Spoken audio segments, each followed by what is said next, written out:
Some places were their history like perfume, elegant on the surface, but heavy with something older, harder to wash away. The Oak Haven Country Club was one of them. Nestled in a lush corner of Southern Virginia, it was a place where the trees seemed manicured, the laughter was hushed, and the presence of certain people still sparked quiet alarms in the air. Mrs. Evelyn Reed stepped onto its grounds wearing her best lavender dress and polished leather sandals. At 75, she carried herself with the grace of someone who had long since earned her peace. She'd been invited to the 40th anniversary celebration of Dr. Sterling and Marina Thorne, a couple she'd once worked for, and who now called her family. As she walked past marble fountains and rows of trimmed hedges, memories surfaced of pushing swings for their children, of wiping tears during teenage heartbreaks. Today, she was no longer the help. She was a guest. At least, that's what she believed. Evelyn wandered toward the gardens before lunch, marveling at the sunlight through the trees, the scent of hydrangeas, the ducks on the man-made lake. It was peaceful until the sharp click of heels broke the quiet. Tiffany Sterling, blonde and statuesque, eyed Evelyn from across the path. Tiffany didn't recognize her, and worse, she didn't like what she saw, a black woman alone on a bench, dressed plainly, no diamond studs, no silk scarf. To Tiffany, that meant one thing: not one of us. "Do you need help finding the exit?" Tiffany asked sweetly, though her eyes were hard. "Oh no, dear. I'm here for the Thorns luncheon. Invited guest." Evelyn replied calmly, her voice laced with warmth. "Invited?" Tiffany blinked. "And who invited you?" "Mrs. Marina Thorne. We've known each other for decades." Tiffany's smile turned brittle. She muttered something about club protocols and walked off, phone already in hand. But instead of checking at the front desk, she called security. Yes, elderly black woman, unaccompanied, near the lake. Possibly staff who wandered off. Doesn't look like a guest. Evelyn, unaware, continued her stroll, stopping to wet her wrists at a fountain. But something had shifted.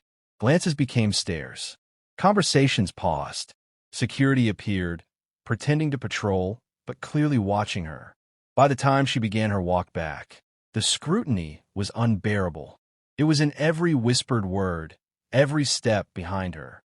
Still, she kept her head high, one hand gripping the rosary tucked in her dress pocket. "Ma'am," a young guard said, approaching nervously, "we've been asked to escort you to administration. There's an issue with your entry." She looked up, stunned. "I was invited. Can you prove it?" She searched her purse, wallet, handkerchief, lip balm, but her invitation was in the ballroom. Before she could speak again, Tiffany returned, flanked by two more guards. "See? Told you," she announced loudly. "She said she knew Marina, said she was family. Isn't that cute?" "I was their nanny," Evelyn replied softly, "for 30 years. They asked me to be here." Tiffany laughed. "So now the nanny thinks she's royalty. How adorable. Maybe next time you'll try on a tiara." A few onlookers chuckled. One lifted a phone to record. "Where's your invite, then?" Tiffany pressed. "I left it inside." "Sure you did. You know what I think? I think you came through the kitchen. Or maybe hopped the gate. Either way, this isn't the bus station, sweetheart. This is Oak Haven." Evelyn's breath trembled. "You're humiliating me for no reason. I worked all my life, honestly, quietly. I came through the front gate." Tiffany stepped closer. "Then kneel. Apologize. Maybe I'll believe you." The crowd murmured, their silence louder than shouts. Evelyn stood still. Her eyes stung, but she didn't lower herself. She thought of her children, of Marcus, the boy she raised on borrowed time and sacrificed dreams, now a federal agent. She thought of everything she had swallowed just to survive. "I will not kneel," she said, voice firm, "because my worth is not beneath your feet. It lives in the life I've built. It lives in me." A hush fell. Even Tiffany froze for a moment. Then, slowly, the club's side gate creaked open. A black car pulled up.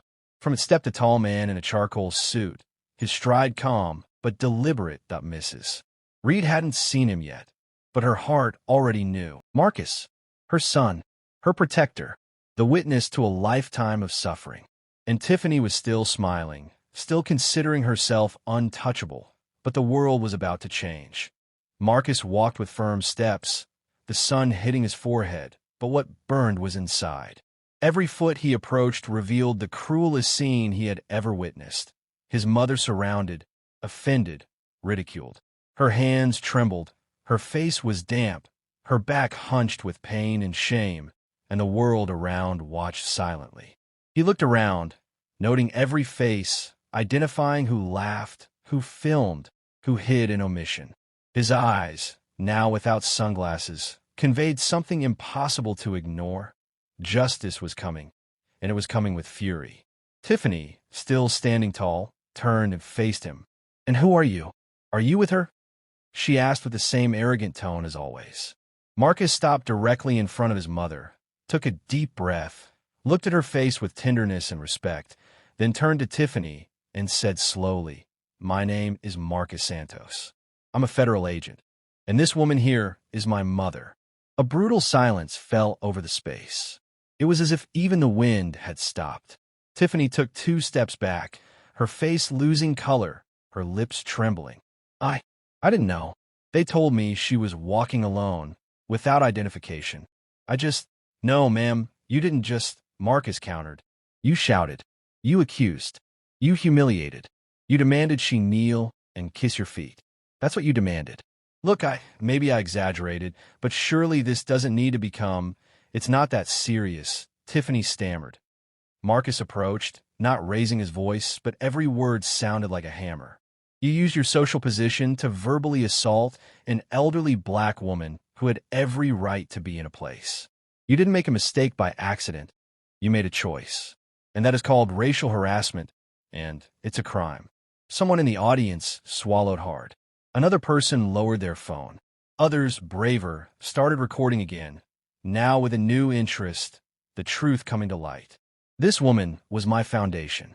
She scrubbed floors at dawn to buy me notebooks. She went without food to pay for my college prep courses. Everything I've achieved in this life came from her strength. And today, before all of you, she was treated as if she were disposable." The club manager appeared, running, accompanied by 2 employees. When she saw Marcus showing his badge, she stopped, trying to assess the extent of the confusion. "Good afternoon, gentlemen. What's going on here?" What's going on is that an elite club allowed a member to humiliate an elderly woman in public, and I want this recorded now. I'm going to file a police report and, if necessary, involve the district attorney's office. "Mr. Santos, let's calm down," the sweating manager tried. "I'm calm, but my mother is not. She is traumatized, humiliated, and this needs a response.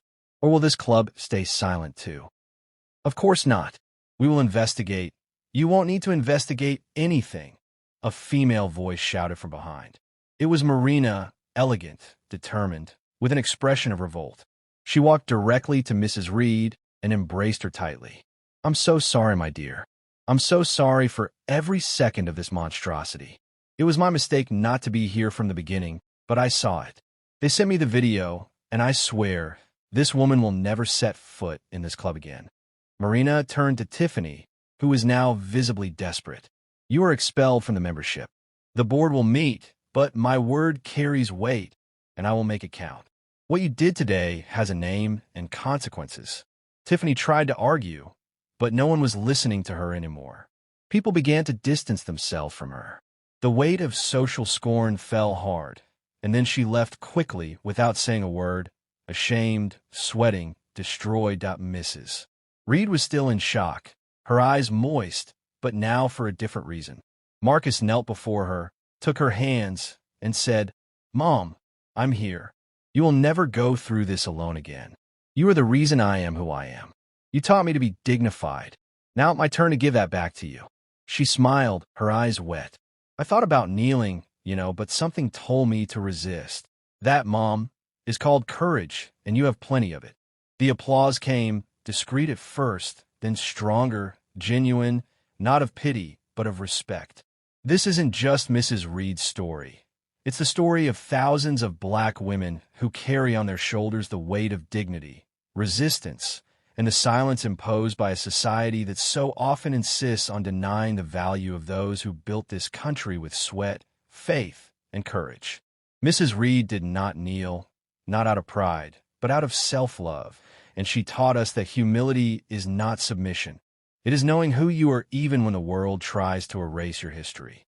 True greatness lies in keeping your head held high when everything around tries to crush you.